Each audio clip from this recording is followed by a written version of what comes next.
Present perfect indiki bitmiş zaman deməkdir və bunun quruluşu has, have, üstə gəlsin verb 3, yəni feilin 3-cü formasından istifadə olunur. Və burada yəni gördüyümüz kimi I have seen, you have seen, she has seen bu şəkildə davam edir. Yalnız 3-cü şəxs tərkində has'dən istifadə olunur. She has seen, he has seen, it has seen. İnkarda isə biz burada has və have-dan sonra not əlavə edirik. Məsələn, I have not seen, you have not seen, she has not seen. Bu qayda ilə sual verdikdə isə has və have cümlənin əvvəlinə keçir. Have I seen? Mən görmüşəmmi? Daha sonra have you seen? Sən görübsənmi? Has she seen? Sən görübsənmi? Bu şəkildə deməli davam edir. Və burada biz oxda da göründüyün kimi indiki bitmiş zaman nəyə göstərir? Keçmişdə müəyyən zamana yəni başlayaraq indiyə qədər davam etmiş, yəni davam edib bitmiş hərəkətləri yəni deməli nə edir? Göstərir. Məsələn, deyirəm ki, I have finished my homework. Və yaxud da ki, deyirəm I have finished my work. Mən işimi bitirmişəm. Bu müəyyən müddət davam edib və indiyə qədər nə edib? Yəni davam edib və bitib. Və yaxud da ki, yəni eyni şəkildə deyə bilərik ki, bitməmiş zamanda bitən hərəkətlər. Məsələn, I have had a lot of problems this month. Mənim bu ay çoxlu problemlərim olub. Yəni deməli burada ay hələ də bitməyib. Və yaxud da ki, deyə bilərəm this week, bu həftə və yaxud da ki, this year, bu il bu şəkildə deməli deyə bilərik. Daha sonra isə deməli since və for. Since bəri deməkdir. Yəni hərəkətin nə vaxtdan başladığını göstərir, yəni nə vaxtdan bəri davam etdiyini göstərir və burada since əsasən dəqiq zamanla işlənir. Məsələn, deyirəm ki, I have worked as a doctor since 2025.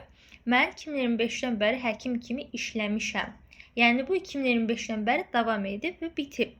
Və for isə normalda mənası üçün deməkdir. Amma bu situasiyada, bu zamanda biz onu müddətində, ərzində, boyunca bu kimi mənalarını nəzərdə tuturuq. Yəni hərəkətin nə qədər müddət davam etdiyini göstərir. Deyirəm ki, I have worked as a doctor for 7 months.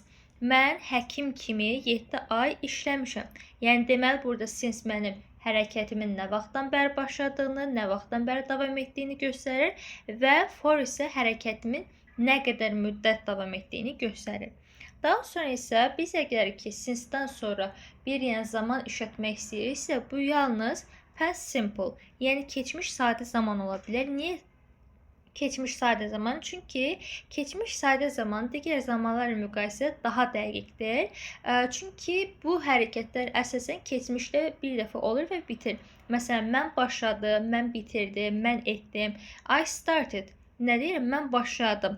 Yəni mən nəyisə etməyə bir dəfə başlayıram da. Yəni bu hərəkət bəlkə davam etmiş ola bilər, amma bu başlamaq yəni bir dəfə olur və bitir. Və bir nümunəyə baxsaq deyirəm ki, I haven't had any problems since I started. Mən başlayandan bəri heç bir problemim olmayıb. Bu şəkildə deməli nə edir? İstifadə edirik. Daha sonra isə how long və since when. How long nə qədər müddət, yəni hərəkətin nə qədər müddət davam etdiyini soruşuruq. Since when isə deməli nə vaxtdan bəri davam etdiyini soruşur.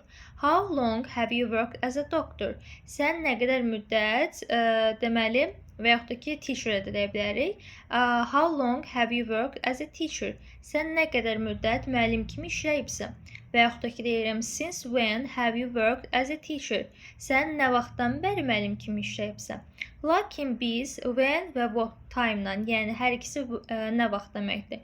Bunlardan sonra biz present perfect işlətmirik. Yəni belə düşünə bilərik ki, when və what time nə vaxt yəni soruşur. Bizdən nisbətən daha dəqiq vaxt soruşur. Amma present perfect-də demək olar ki, dəqiqlik yəni yoxdur. Çünki o müəyyən müddətdən başlayıb və davam edib. Yəni uzun müddət olduğu üçün artıq o bir növ öz dəqiqliyini itirir. Və biz when və what time-in əvəzinə isə alternativ olaraq how long və since when ifadələrindən istifadə edə bilərik sualda.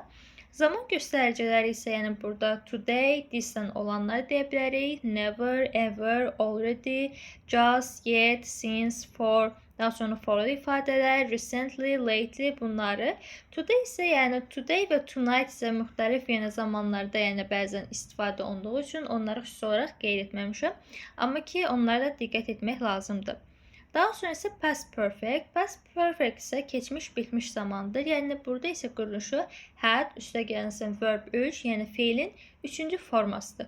Bu isə indiki bitmişlə keçmiş bitmiş arasındakı fərq nədir? İndiki bitmiş keçmişdə başlayıb və indiyə qədər davam edib. Keçmiş bitmiş isə keçmişdə başlayıb və keçmişdə müəyyən bir müddətə qədər davam edib. Məsələn, deyirəm ki, I had seen, mən görmüşdüm, you had seen, sən görmüşdün. Bu şəkildə hər biri had olur. İnkarla not əlavə edirik. Qısaltması hadn't-dır. Sualda isə had cümlənin əvvəlinə keçir. Məsələn, deyirəm ki, I hadn't seen, mən görməmişdim və deyirəm ki, had I seen, mən görmüşdümmü? Bu şəkildə deyirik. Və qeyd etdiyimiz kimi keçmiş bitmiş, keçmişdə müəyyən müddətə qədər davam etmiş hərəkətləri deməli göstərmək üçün istifadə olunur və biz burada əsasən by, yəni kimi qədər sözlərindən istifadə edirik. Yəni mənası kimi qədərdir. Deyirəm ki, I hadn't finished my work by 6 o'clock. Mən işimi deməli saat 6-ya qədər bitirmişdim. Deməli mən bunu bir müddət, yəni başlamışam, nə vaxtsa keçmişdə və saat 6-ya qədər davam etmişəm. İndi isə deməli saat 7, 8, 9 və ya başqa bir vaxtda. Yəni bu keçmişdə başlayıb və keçmişdə müəyyən vaxta qədər davam edib. I had finished my work by 6 o'clock. Bu şəkildə. Daha sonra isə past perfect və past simple.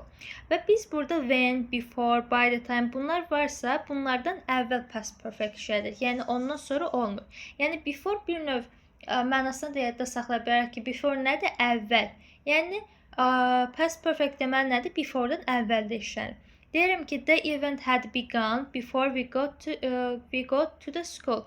Biz məktəbə çatmadan əvvəl tədbir başlamışdı. Yəni tədbir artıq başlayıb. Deməli burada nədir? Had begun, yəni tədbirin başlaması bizdən daha əvvəl olub.